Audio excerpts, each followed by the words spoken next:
the UK is not sharing targeting. Yeah, a couple points. The United States, there's reasons why we have those assets in the region, and that is to collect intelligence, and we're actioning on that. Obviously, I won't go any deeper when it comes to intelligence matters.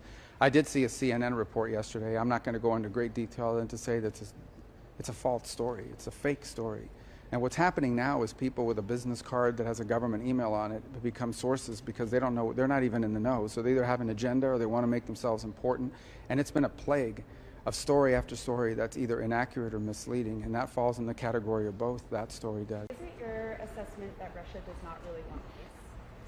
Well, we can only go by what we see. I mean, I think they've stated clearly what they want is they want the rest of Donetsk, and obviously the Ukrainians aren't going to agree to that. So what we see now is they continue long-range strikes into Ukraine, obviously to degrade their electrical grid and try to demoralize the country or what have you. And they've made some gains in Donetsk, and they're losing 7,000 soldiers a week, 7,000 dead soldiers a week from Russia's side.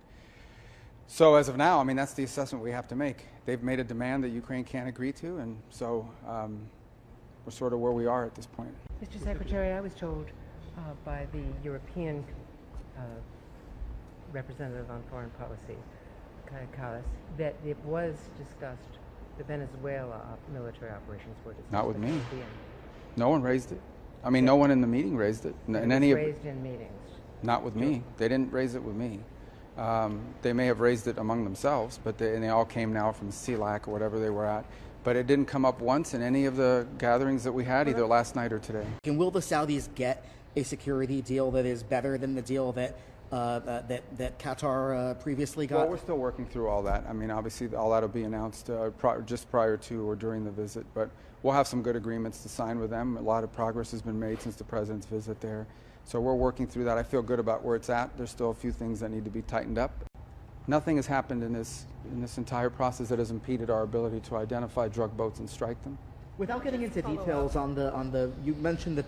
Without getting into details, you like details. Okay, go ahead. You mentioned the story the other day is fake news. It's a fake news. Has there been no change then in UK sharing of intelligence? We have very strong partnerships with the UK and other countries. Again, nothing has changed or happened that has impeded in any way our ability to do what we're doing, nor are we asking anyone to help us with what we're doing in any realm, and that includes military.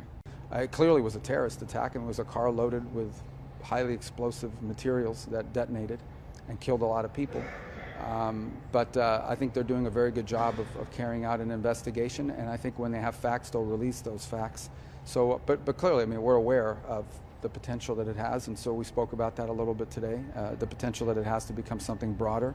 But I think we're going to await to see what their investigation reveals. We've offered to help, but I think they're very capable in these investigations. They don't need our help, and they're doing a good job. But yes, look, certainly there's some concern about events in the West Bank spilling over and creating an effect that could undermine what we're doing in Gaza. We don't expect it to. We'll do everything we can to make sure it doesn't happen. All right, let's get out of here before they ground.